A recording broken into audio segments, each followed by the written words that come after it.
বগুড়ায় ২০ প্রার্থী জামানত বাজেয়াপ্ত, তালিকায় মাহমুদুর রহমান মান্নাও। ত্রয়োদশ জাতীয় সংসদ নির্বাচনে বগুড়ার ৭টি আসনে নাগরিক ঐক্যের সভাপতি মাহমুদুর রহমান মান্না সহ মোট ২০ প্রার্থীর জামানত বাজেয়াপ্ত হয়েছে।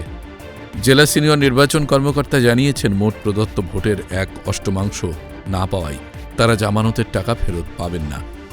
বগুড়া ২ আসনে নাগরিক ঐক্যের প্রার্থী মাহমুদুর রহমান মান্না পেয়েছেন ৩,৪২৬ ভোট, যা প্রয়োজনীয় ভোটের চেয়ে অনেক কম।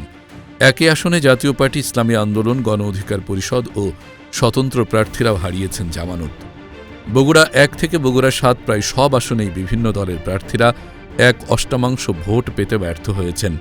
এর মধ্যে রয়েছে ইসলামী আন্দোলন, জাতীয় পার্টি, এলডিপি, জেএসডি, বাসদ ও মুসলিম লীগের প্রার্থীরা। নির্বাচনী বিধি অনুযায়ী মোট প্রদত্ত ভোটের অন্তত ১/৮ না পেলে প্রার্থীর জামানত বাজেয়াপ্ত হয়। এবারে নির্বাচনে বগুড়ার সেই তালিকা দীর্ঘ হয়েছে উল্লেখযোগ্যভাবে।